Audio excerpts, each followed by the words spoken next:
ఇదే social media మీద ఆవిడ స్ట్రైక్ వేయించడం స్టార్ట్ చేసిందంట. మరి ఆమె చేస్తుందో ఆమె అభిమానులు చేస్తున్నారో మనకు తెలియదు. ఎవరైతే ఆమె గురించి ఇట్లాగా వీడియోస్ చేసి బ్యాడ్గా మాట్లాడుతున్నారో, బ్యాడ్గా ఇన్ ద సెన్స్ ఆమె కేసు గురించి మాట్లాడుతున్నారో వాళ్ళందరి మీద కూడా ఆమె చెప్పి మరి స్ట్రైక్స్ వేయిస్తుందట.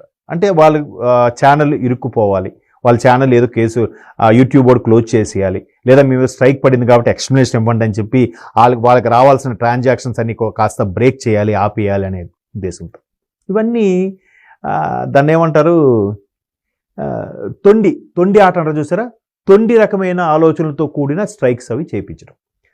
సరే, ఇదిలా ఉంటే రీసెంట్గా తెలంగాణ పోలీస్ వాళ్ళ ఒక అఫీషియల్ వెబ్సైట్లో ఎక్స్లో పోస్ట్ చేశారు. మీరు సైబర్ క్రైమ్ సంబంధించి ఎప్పుడు ఏది ఇబ్బంది అనిపించినా ఇమీడియట్గా మాకు చెప్పండి.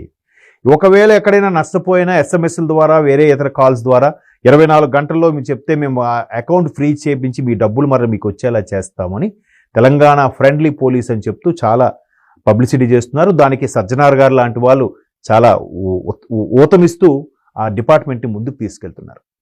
అయితే ఇవాళ ఆ తెలంగాణ అఫీషియల్ సైట్లో చూస్తే ఏముందంటే, ఇట్లాంటి సైబర్ క్రైమ్స్ కానీ, మోసాలు చేసి డబ్బులు నొక్కేసే వాళ్ళు కానీ, లేదా ఇమ్మిగ్రేషన్ నిబంధనలు ఏదైతే భారత ఇమ్మిగ్రేషన్ చట్టాలు ఏవైతే ఉన్నాయో వాటికి వ్యతిరేకంగా, వాటికి విరుద్ధంగా ఎవరైనా మీకు అది చేపిస్తాం, ఇది చేపిస్తాం, మాకు అక్కడ యూకే అంబాసిడర్ ఆడు తెలుసు, ఇండియన్ ఎంబసీలో వీళ్ళు తెలుసు, వాళ్ళు తెలుసు అని చెప్పి కళ్ళబుల్లి కబుర్లు చెప్పి డబ్బులు నొక్కేస్తారేమో, అలాగ నొక్కేసే వాళ్ళ గురించి జాగ్రత్తగా ఉండండి. ఒకవేళ